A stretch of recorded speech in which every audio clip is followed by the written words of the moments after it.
Hello friends, welcome back to another video. If you're not already subscribed my channel, please give a big smash on that subscribe button. Okay, let's dive into this video. So in this video, we'll be discussing about analog output modules. I picked ControlLogic's Rockwell 1756 OF4 module as an example. However, this is the same example for or the kind of wiring is similar for another manufacturers such as Schneider, Siemens, GE, whatever other PLCs. It is the same concept. Okay, let's dive into this video further. Okay so like ఎలాగ output module ఎందుకు వాడతారు మీకు తెలిసినట్టయితే first comment సెక్షన్లో post చేయండి, మనము discuss చేద్దాం ఫర్దర్గా. Okay, so ఈ యొక్క ఎలాగ అవుట్పుట్ మాడ్యూల్ అనేది ఈ యొక్క పిఎల్సీస్లో చాలా it's like A mandatory module. ఎందుకంటే మీరు ఒక పంప్ ఉందనుకోండి, ఆ పంపుని స్పీడ్ కంట్రోల్ చేయాలి. సో కంట్రోల్ చేయాలంటే దానికి మీకు అంటే లైక్ మీరు సాఫ్ట్ స్టార్టర్స్ ఉంటాయి, విఎఫ్డీస్ ఉంటాయి. సాఫ్ట్ స్టార్టర్స్ వచ్చేసరికి they just go like on and off. You cannot really modulate the speed on the pump or motor. So నా అదేవిధంగా మీరు ఇక్కడ చూసారనుకోండి, విఎఫ్డీస్లో వచ్చేసరికి you can it is VFD అంటే ఏంటిది, variable frequency drive. So where you can regulate the speed of the motor by using analogue output module. అంటే అర్థమైన అంటే అనలాగ్ అవుట్పుట్ మాడ్యూల్ అనేది 4 to 20 milliamps అనేది ఇస్తుంది. ఆ 4 to 20 milliampsని మీరు ఆ యొక్క విఎఫ్డికి కానీ కనెక్ట్ చేస్తే ఆ విఎఫ్డి ఈ యొక్క 4 to 20 milliampsని తీసుకొని అది 4 milliamps అంటే 0 హెడ్జెస్ అని, 20 milliamps అంటే 60 హెడ్జెస్ అని ఈ యొక్క స్పీడ్ అనేది మీరు కంట్రోల్ చేయొచ్చు. మనము ఎలా కంట్రోల్ చేయాలి ఏంటి అనేది అది డీటెయిల్గా మనము అప్కమింగ్ వీడియోస్లో మనము డిస్కస్ చేద్దాం. సో ఈ వీడియోలో బేసిక్గా ఏంటంటే అనలాగ్ అవుట్పుట్ మాడ్యూల్ ఎలా అంటే ఏమేమి ఉంటాయి, లైక్ వైరింగ్ ఎలా చేస్తారు అనేది చూసుకుందాం.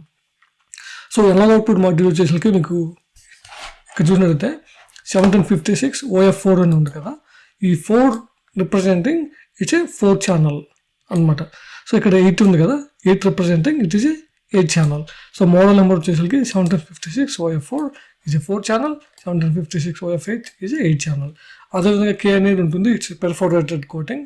అవంతా మీరు డీటెయిల్గా మనం తర్వాత చూడొచ్చు.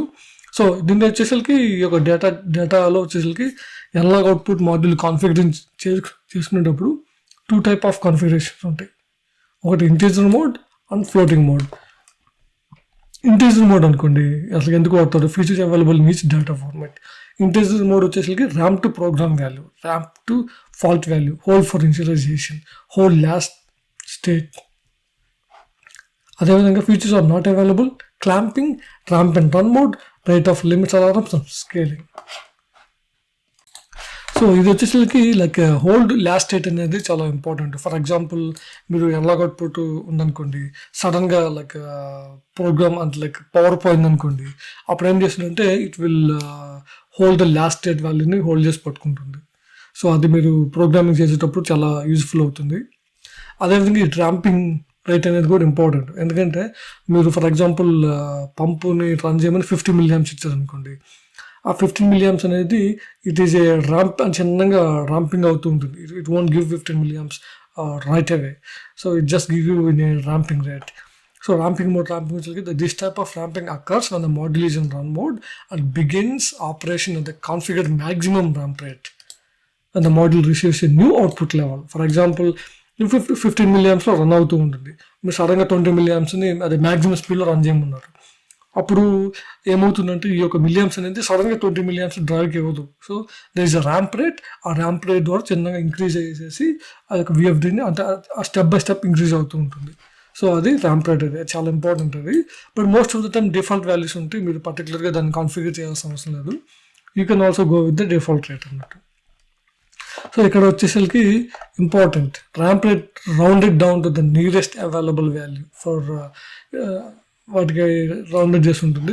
దట్స్ లైక్ ప్రతి స్టాండర్డ్. హోల్డ్ ఫర్ ఇనిషియలైజేషన్ అదేంటంటే causes output to hold the present state until the value that is commanded by the controller matches the value the output screw terminal within 0.1% of the full scale, providing bumpless transfer.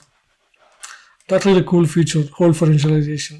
So open wire detection అనేది ఇది కూడా like మీరు ఈ యొక్క module యొక్క features ఏంటి అంటే for example 40-20 milliamps wire break అయింది అనుకోండి, ఇది ఆటోమేటిక్గా నీకు చూపిస్తుంది, లైక్ వార్నింగ్ ఇస్తుంది ఓపెన్ వైర్ డిటెక్ట్ అయింది అని.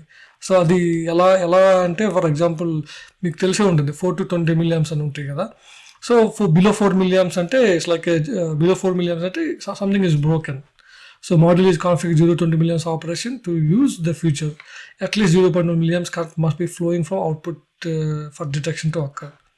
When a open wire occurs at any channel, a status will be set for that channel. So ఇలాగ దాంట్లో అంటే ఓకే ఈ 4-20 మిలియమ్స్ ఉంటాయి కదా, కొన్ని మాడ్యూల్స్లో మీరు ప్రోగ్రామింగ్ రాసుకోవచ్చు. For example open some transmitters ఉన్నాయి అనుకోండి, when it is open it will give you full milliamps, like 20 milliamps more than 21 milliamps ఇస్తుంది. లేదా సమ్ ట్రాన్స్మిటర్స్ వచ్చేసరికి ఓపెన్ వైర్ అయితే అది లైక్ బిలో 4 మిలియమ్స్ వస్తుంది. సో మీరు కాన్ఫిగర్ చేసుకునేటప్పుడు 4-20 మిలియమ్స్ వచ్చేసరికి విఎఫ్డి కానీ ఏదైనా వాల్ ఓపెనింగ్ అండ్ క్లోజింగ్ కానీ ఈ యొక్క 4-20 మిలియమ్స్ కాన్ఫిగర్ చేస్తారు. సో ఈ యొక్క ఫాల్ట్ ఛానల్ ఫాల్ట్ కానీ లేదా ఓపెన్ వైర్ డిటెక్షన్ కానీ ఇవన్నీ ఏంటంటే లైక్ అబౌవ్ దీస్ మిలియమ్స్ రేంజెస్లో ఉంటే మీరు దాని ఫాల్ట్ కింద డిటెక్ట్ చేసుకోవచ్చు దాన్ని. అది గుడ్ ఫీచర్ అనమాట. అదేవిధంగా లైక్ అది మెయింటెనెన్స్ వాళ్ళకి బాగా ఉపయోగపడుతుంది మీరు కాన్ఫిగర్ చేస్తే. సో ఇవన్నీ పిఎల్సి ప్రోగ్రామర్ మీరు కావాలనుకుంటే ఇవి బేసిక్స్, ఇవన్నీ మీకు తెలిసి ఉండాలి. ఇలా ఇవన్నీ తెలిస్తేనే you will become a good programmer and then you can write a very well defined code. దానివల్ల చాలా మందికి యూజ్ అవుతుంది, మెయింటెనెన్స్ చేసే వాళ్ళకి ఇంకా ఉపయోగపడుతుంది. అదేవిధంగా మీకు ఈ డేటా ఎక్కువ ఇవన్నీ ప్రతి స్టాండర్డ్ ఓకే ఇది చూసారా. మీరు ప్రోగ్రామింగ్ చేయాలనుకుంటే ఈ రేంజెస్ అనేవి చాలా ఇంపార్టెంట్. ఈ రేంజెస్ ఉన్నాయి కదా, ఇప్పుడు చూడండి 0-20 మిలియమ్స్ ఉంది. సో ఈ 0-20 మిలియన్ ఈ ఫార్ములా ఉంది కదా, y = mx + c. అదే ఫార్ములా. m అంటే ఇది స్లోప్, mx - c. బట్ ఇది కాన్ఫిగరేషన్స్, బట్ ఇవన్నీ లైక్ రేంజెస్. ఈ 4-20 మిలియమ్స్ మీరు ఇప్పుడు ప్రజెంట్కి కంట్రోల్ లాజిక్స్లో మోస్ట్ ఆఫ్ ద మాడ్యూల్స్ అన్నిటికీ అది మీరు పంచింగ్ చేస్తారు. అంటే 4 మిలియమ్స్ వచ్చేసరికి లైక్ 0 కౌంట్స్ అన్నట్టు. 20 మిలియమ్స్ వచ్చేసరికి మీరు సమ్టైమ్స్ 32,768 అని పెట్టుకోవచ్చు, లేదా 20 మిలియమ్స్ వచ్చేసరికి 20,000 కౌంట్స్. సో ఈ వారా ఏంటంటే మీరు ప్రోగ్రామింగ్లో మీరు చేసేటప్పుడు 4 మిలియమ్స్ అంటే లైక్ 0, 20 మిలియమ్స్ అంటే 20,000 కౌంట్స్. ఇది లైక్ కన్వర్షన్. అంటే ఇట్లా మీరు ఒక విఎఫ్డిని రన్ చేసుకోవాలనుకోండి, అంటే మాడ్యూల్ కాన్ఫిగరేషన్ ఇవన్నీ ఉంటాయి. ఆ మాడ్యూల్ కాన్ఫిగరేషన్ మీరు డిఫైన్ చేసుకోవచ్చు. అది నేను చూపిస్తాను తర్వాత. సో మనము let's dive into wiring చూద్దాము, వైరింగ్ ఎలా చేసుకోవాలనేది. చూసారా like illustration for 756 OF4. If you use a separate power source, do not exceed the specific voltages. Very careful. So 756 OF4 ఉంది కదా. సో ఇది వచ్చేసరికి ఎగ్జాంపుల్ కింద OF4 లైక్ 4 ఛానల్ మాడ్యూల్ తీసుకున్నారు ఇక్కడ. సో ఇది వచ్చేసరికి లైక్ ఇది కరెంట్ అవుట్పుట్ లోడ్. ఇక్కడ చూస్తే లైక్ ఐఅవుట్ రిటర్న్ కామన్ ఉంది కదా. సో ఇది బేసిక్ అవుట్పుట్. అంటే ఈ వైర్స్ వచ్చేసరికి మీకు ఈ లోడ్ వచ్చేసరికి మోటార్కి 420 మిలియన్ కనెక్షన్ ఉంటుంది కదా, 2 వైర్స్. ఆ 2 వైర్స్ ఇది ఇక్కడ నుంచి డైరెక్ట్గా రిటర్న్ వరకు కనెక్ట్ చేసుకోవచ్చు. ఈ 2 వైర్స్ లైక్ పాజిటివ్ ఉంది కదా, పాజిటివ్ ఇక్కడ కనెక్ట్ చేస్తారు, రిటర్న్ వచ్చేసరికి ఇక్కడ కనెక్ట్ చేస్తారు 420 మిలియమ్స్. సో షీల్డ్ వచ్చేసరికి గ్రౌండ్కి వెళ్ళిపోతుంది ఆ కేబుల్ షీల్డింగ్. సో ఇది ప్రతి స్ట్రైట్ ఫార్వర్డ్ వైరింగ్ ఇది. సో మీకు ఏమైనా డౌట్స్ ఉంటే కామెంట్ సెక్షన్లో పోస్ట్ చేయండి. అదే keep in mind like place additional loop devices, that is strip chart recorders and the location noted wiring diagram. Do not connect more than 2 wires to any single terminal. All terminals marked written are connected internally. ఇవన్నీ ప్రతి basic. So ఈ wiring వచ్చేసరికి మీకు అర్థమైంది అనుకుంటాను కదా, like చాలా straight forward wiring ఇది. సో మనము నెక్స్ట్ వీడియోలో ఏం చేస్తామంటే ఇంతకుముందులో మీకు ఎనలాగ్ ఇన్పుట్ మాడ్యూల్ వైరింగ్ ఎలా పనిచేస్తుంది అది ఆల్రెడీ ఇంతకుముందు ప్రీవియస్ వీడియోలో నేను ఆల్రెడీ డిస్కస్ చేశాను. డిజిటల్ ఇన్పుట్ మాడ్యూల్స్ అది కూడా డిస్కస్ చేశాను. సరే నేను మనము ఇంకా అప్కమింగ్ వీడియోస్లో వచ్చేసరికి మనము వేటి గురించి డిస్కస్ చేద్దామంటే ఇప్పుడు మాడ్యూల్స్ అన్నిటికీ అంటే analogue input, digital input plus both input output modules గురించి మీరు తెలుసుకున్నారు కదా. మనం నెక్స్ట్ వీడియోలో ఈ బ్యాక్ ప్లేన్ అంటే ఈ బ్యాక్ ప్లేన్లో సైజ్ ఎలా సెలెక్ట్ చేసుకోవాలి, అదేవిధంగా నేను ఒక ఎగ్జాంపుల్ ఇస్తాను. లైక్ ఆ ఎగ్జాంపుల్లో మనము ఏం చేద్దామంటే ఒక చిన్న ప్రాజెక్ట్ తీసుకొని ఆ ప్రాజెక్ట్లో మనము ఇన్పుట్ అవుట్పుట్ మాడ్యూల్స్ని ఎలా సెలెక్ట్ చేసుకుంటారు, అదేవిధంగా బ్యాక్ ప్లేన్ ఎలా సెలెక్ట్ చేసుకుంటారు, ఇవన్నీ మనము ఫస్ట్ హార్డ్వేర్ ఎలా సెలెక్ట్ చేసుకుంటారో మొత్తం మనము నెక్స్ట్ వీడియోలో చూద్దాము. సో అక్కడి నుంచి మనం ఫస్ట్ సెలెక్ట్ చేసుకున్న తర్వాత నేను ఒక ప్రాజెక్ట్ ఒకటి ఇస్తాను. ఆ ప్రాజెక్ట్ని మీకు డిజైన్ చేసి మనము చూద్దాము. సో ఈ వారం మీకు ఒక కంప్లీట్ ఒక ఐడియా వస్తుంది ప్రోగ్రామ్ని, ఒక పిఎల్సి ప్రోగ్రామ్ని ఎలా డిజైన్ చేయాలి అనేది. సరేనండి, మీరు కామెంట్ సెక్షన్లో పోస్ట్ చేయండి మీకు ఏదైనా కామెంట్స్ ఉంటే. చాలామంది కామెంట్ చేశారు ఏమని, లైక్ పిఎల్సి ప్రోగ్రామ్స్కి ఫ్రీ సాఫ్ట్వేర్స్ ఉన్నాయా ఏంటి అనేది. ఒకటండి, లైక్ పిఎల్సి సాఫ్ట్వేర్స్ అనేవి మీకు కొన్ని కంపెనీస్ ఫ్రీ సాఫ్ట్వేర్స్ ఇస్తారు, అవి అంత డిమాండ్గా ఉండవు మార్కెట్లో. మీకు most of the demanded manufacturers అంటే ఎవరు, లైక్ స్నైడర్ కానీ, రాక్వెల్ కానీ, జీఈ కానీ, సిమెన్స్ కానీ, ఇవి ప్రపంచంలో ఎక్కడైనా వాడతారు. మీకు రాక్వెల్ పిఎల్సి కానీ, స్నైడర్ పిఎల్సి కానీ తెలిస్తే మీకు మిడిల్ ఈస్ట్లో ఈజీగా జాబ్స్ వస్తాయి, నార్త్ అమెరికాలో జాబ్స్ వస్తాయి, ఎక్కడైనా. లైక్ ఈ పిఎల్సీస్ కాడ నాలెడ్జ్ అనేది వెరీ వెరీ ఇంపార్టెంట్. లైక్ మీరు మీరు అమ్మాయిలు కానీ అబ్బాయిలు కానీ ఎవరైనా సరే ఈ ఫీల్డ్ అంటే మోస్ట్ ఆఫ్ ద టైము మీరు ఇంట్రెస్ట్ ఉంటే, like for example if you're A man, you will be travelling LADS across the globe if you have a very good expertise.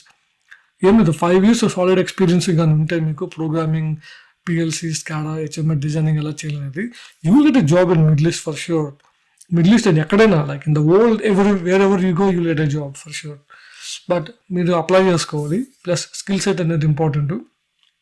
కాకపోతే ఏంటంటే ఈ ఫీల్డ్లో మీకు బాగా లైక్ తిరగాల్సి వస్తుంది. You need to go for commissioning, for sites, and it is all a little bit hectic, but you will be used to it once you are into this field. You might have figured out already. But anyway, so free softwares వచ్చేసరికి చాలా తక్కువ companies like free softwares ఇస్తాయండి. But I don't recommend using those free softwares, ఎందుకంటే అవి మీకు ఫ్యూచర్లో ఎక్కడ కూడా ఉపయోగపడవు. But if you wanted to learn from one of the top manufacturing brand, then well, trial periods ఉంటాయి.